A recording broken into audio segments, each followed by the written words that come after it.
Bonjour à tous, salut les amis, j'espère que vous allez bien. Ça me fait plaisir de vous retrouver sur votre chaîne de News Gaming.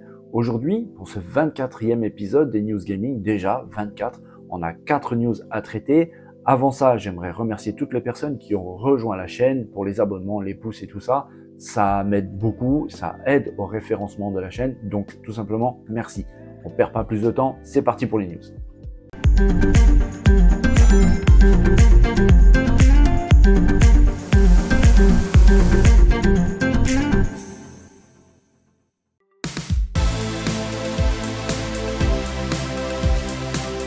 Il y a très peu de temps, je vous avais parlé d'un nouvel abonnement dans le Game Pass qui était en train d'arriver pour Xbox. Donc, abonnement qui est d'ailleurs en phase de test dans plusieurs pays, dont la Colombie, l'Irlande, le Chili, la Hongrie, mais aussi Israël et encore d'autres pays. Abonnement dont on ne sait pas encore sa disponibilité pour nous Français, on ne connaît pas le prix. Alors en Irlande, il est de 21,99 €, on va dire 22 €. Mais pour nous Français, on ne sait toujours pas. Les Américains eux-mêmes, pour l'instant, ne savent pas. Mais une personne, un joueur, a partagé une capture d'écran de sa Xbox et on voit une information plutôt surprenante. On y voit un prix de 40 $, quasiment 40 $ par mois pour cet abonnement amis et famille. Ça paraît vraiment beaucoup, c'est énorme, 40 $ par mois. Mais en fait, il y a un petit hic.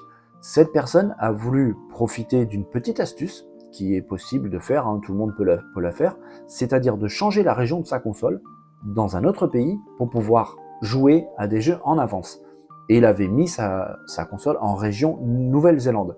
Le problème, c'est qu'il a oublié de la repasser dans sa région d'origine, ce qui fait qu'il a eu le prix là en dollars néo-zélandais, qui n'est absolument pas du tout le même niveau que le dollar américain.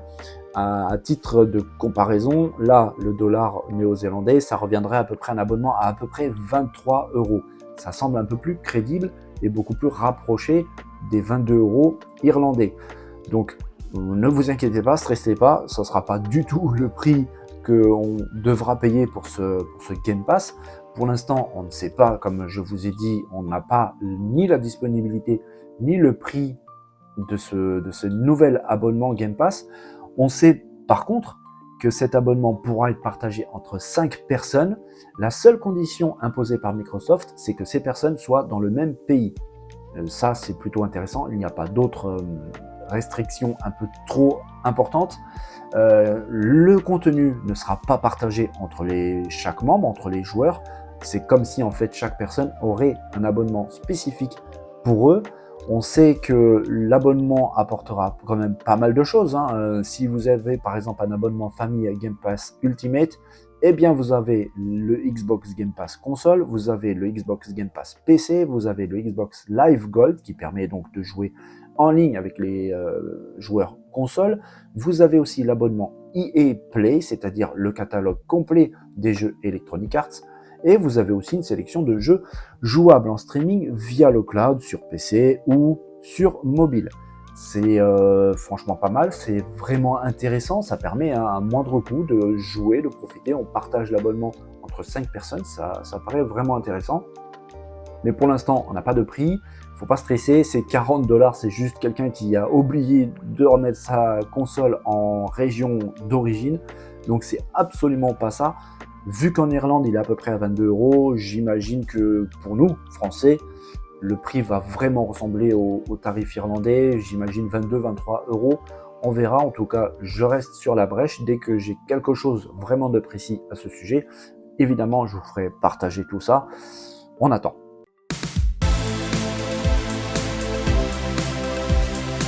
Allez, on continue encore un petit peu chez Xbox avec une news qui va plaire à tous les fans de course automobile.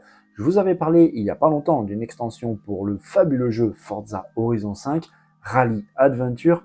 Eh bien, si vous avez envie d'essayer de jouer avec cette extension qui apporte vraiment un vrai plus au jeu, ça va être possible et pour une somme vraiment intéressante parce qu'on parle d'un pass d'extension premium qui donnera donc accès à cette extension de Rally Adventure, mais aussi à celle de Hot Wheels. Vous pouvez avoir aussi avec ce pass le pass voiture, le pack de bienvenue et le statut de VIP, tout ça pour une somme de 29,99 € au lieu de 49,99 €. c'est vraiment intéressant, le rabais est assez important. Je rappelle que c'est pour le jeu Forza Horizon 5 qui est disponible sur Xbox One, Xbox Series X et S, aussi sur PC. Le jeu est disponible bien évidemment dans le Game Pass. Donc si vous avez vraiment envie de vous essayer à cette extension qui promet vraiment beaucoup, le tarif est vraiment intéressant. Je rappelle, 29,99 au lieu de 49,99. Il suffit d'aller sur le Microsoft Store pour pouvoir bénéficier de cette promo. Donc n'hésitez pas et amusez-vous.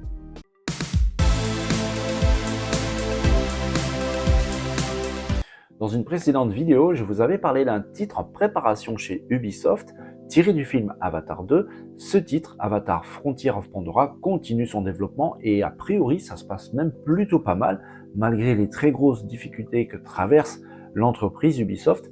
Frontier of Pandora fait partie de ces jeux qui sont au sein de l'entreprise, qui continuent leur petit bonhomme de chemin. Ça prend un peu de temps, mais ça se passe quand même plutôt pas mal. J'ai aujourd'hui des informations plutôt intéressantes au sujet du jeu, comme quoi on pourra, oui, chevaucher un animal volant. Cet animal pourra être en plus de ça personnalisable, ses capacités pourront être upgradées, pour pouvoir avoir par exemple un réel avantage au niveau des combats aériens. En parlant de personnalisation, votre avatar lui-même pourra être personnalisé de A à Z, mais aussi ses armes, ses compétences vont pouvoir être améliorées via un arbre de compétences. Alors tout ceci n'est pas bien nouveau, dans tous les jeux type FPS ou d'action, on peut améliorer les compétences de son personnage. Là on a la confirmation que c'est le cas pour Avatar Frontier of Pandora.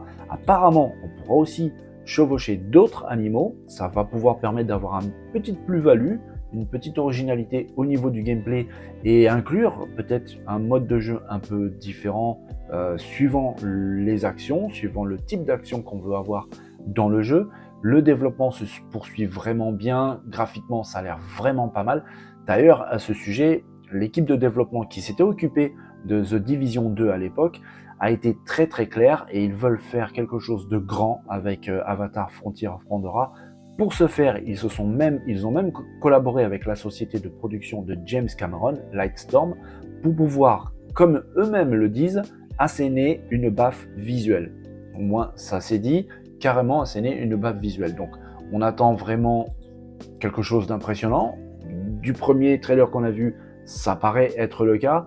Si Ubisoft s'en donne les moyens, sincèrement, ils peuvent le faire. Pour l'instant, on n'a pas de date vraiment précise de sortie.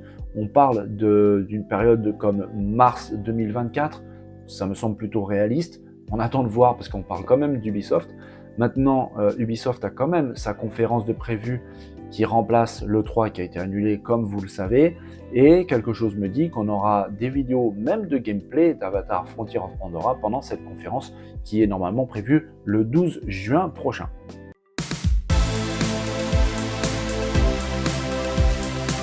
Finalement, Final Fantasy XVI ne sera pas en retard, pas du tout même, car une bonne nouvelle vient d'arriver. Le jeu de Square Enix vient de passer Gold, il a un statut Gold. Alors que veut dire quand un jeu atteint ce statut vraiment spécial? Tout simplement qu'il a terminé son développement, rien de plus, rien de moins. Le développement de Final Fantasy XVI est donc fini, il est même fini avec quasiment 3 mois d'avance. C'est une bonne surprise. Alors j'espère que ça n'a pas chamboulé grand chose au niveau du développement, parce que généralement quand un jeu est terminé en avance, très souvent il y a quelque chose qui ne va pas. J'espère qu'ils ont peaufiné le jeu, qu'il n'y a pas de bug, ou en tout cas pas trop.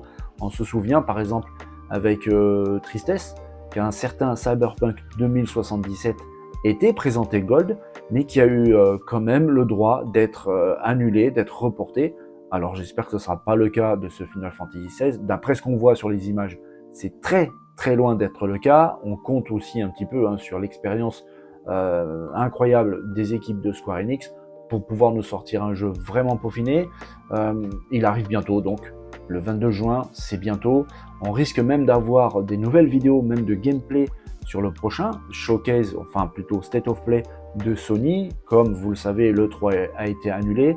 Mais le mois de juin va être vraiment chargé avec toutes ces conférences différentes, avec Sony, Nintendo, avec Ubisoft, avec Microsoft. Il va y en avoir pour tout le monde et pour tous les goûts. Le 22 juin, donc, Final Fantasy XVI arrive, le jeu est gold, donc il n'a pas de retard.